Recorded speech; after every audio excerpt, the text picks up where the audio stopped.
Okay, some of you guys have probably been waiting for this one for a while. So I finally decided to just make Most People Are Spiritually Corrupted Part 4. The topic of Part 4 is, do you believe in God as He is? Or do you want him to be something he's not? For example, some people want God to help certain countries win wars. Sometimes even when there's a natural disaster and let's say lightning strikes another army, or there's a tornado during a wartime and it affects another army. Some of the people from the opposing army will say that was an act of God. God wants us to win. That's why he sent that tornado to ravage the other army. That's why he sent that lightning strike. The problem is, that's what they want God to be, a weapon. But God isn't a weapon. Again, that's something they want God to be. But that's not what God is. Another example that I would like to point out. One time I was reading comments on a video where it's sort of like, it was one of those Protestants trying to speak against Catholicism videos. And in that video, one comment said that there was this kid who used to play soccer. He said he used to play soccer. And there was a priest that came over to his house to visit his family. He asked the priest, to bless his soccer ball. And he lost the match. And he said he became an atheist for a while because of that, before becoming Protestant as a result. But his problem was, God's not a soccer coach. Another example, he wanted God to be what he wanted God to be. He didn't accept God for who God is. So, helping him win a soccer game or an athlete, winning a football game, for example, scoring the touchdown, and then saying, oh, I thank God for this. Or a sports team praying that they win, or that God helps them in their sport game, their match. The problem is, that's not what God is. That's what they want God to be. A sports coach. God is what God is. So that's another example of people wanting God to be something God's not. And sometimes even having trouble understanding, for example, when they lose a sports game and, after praying that they win. So, it's another example, for example. But the biggest one that people want God to be, that he's not, is their own personal punisher.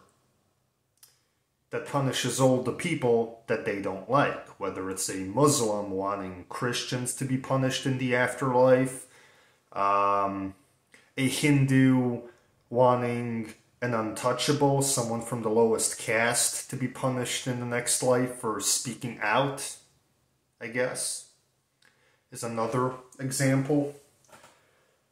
Or a Christian wanting a pagan to be punished in the afterlife for not believing what the Christian believes.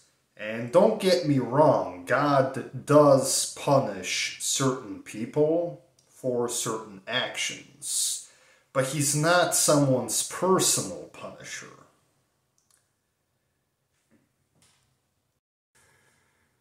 There was a Reddit post where someone worked in a hospice where people went to pass away when they're too old, and they got a patient from a prison, actually. A prison in this Reddit post gave permission for a certain prisoner to go to that hospital for the remainder of his life. And this guy was a child killer. And she said that he killed 3 kids. You know, he was also one of those people. I don't want to say the actual word.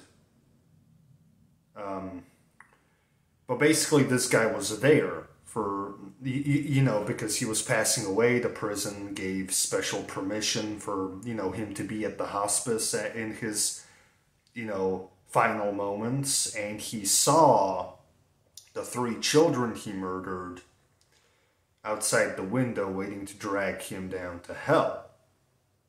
He was being punished, of course.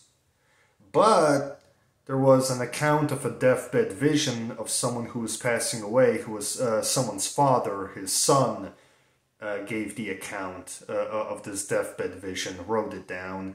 His father, who was an atheist who was passing away, though, an atheist, was in complete peace and felt like there was a forest around him. He was in complete peace. So as you can see, God did not punish the atheist.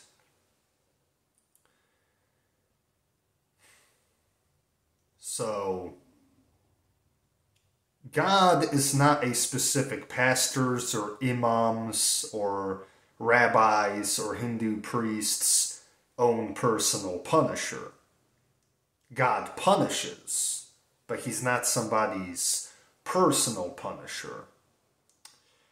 And that's one of the bigger ones. That's one of the biggest ones, actually, of an example of that's not what God is. That's what people want God to be, their own personal punisher.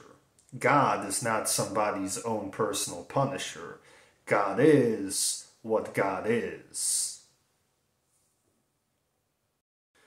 So this basically wraps up Most People Are Spiritually Corrupted, Part 4.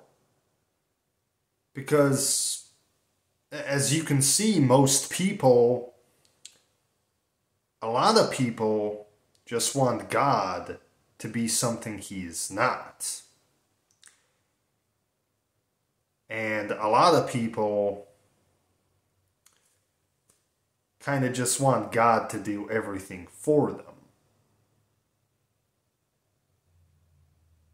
And there's nothing wrong with asking God for help in your particular religion.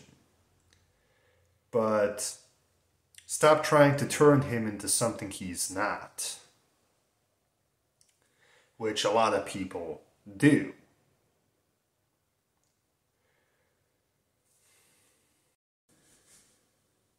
And a lot of people see nothing wrong with trying to make God out to be something he's not.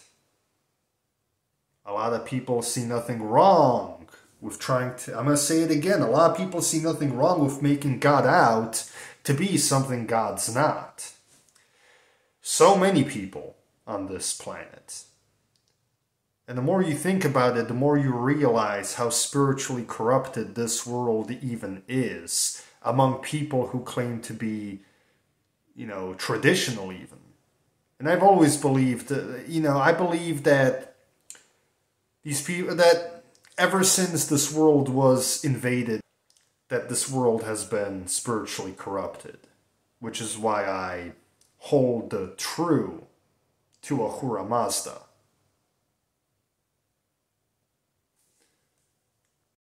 So this is basically all I had to say in Most People Are Spiritually Corrupted Part 4. This video, which I'm making right now, actually. And if you guys want to see more rant videos from me, I guess I might be making another one covering near-death experiences a bit. Mostly because a lot of people also try to use near-death experiences as an agenda to push what they think God is. And I feel like I do have to expose that too, in order so they do not spread the spiritual corruption into our world any further than it has already spread, basically. So this is basically all I had to say in Most People Are Spiritually Corrupted Part 4. And to the few subscribers that I have, if you've stuck around this long till the end of the video, all I have to say is stay strong. You gotta stay strong in this world. You just gotta. Mentally and physically.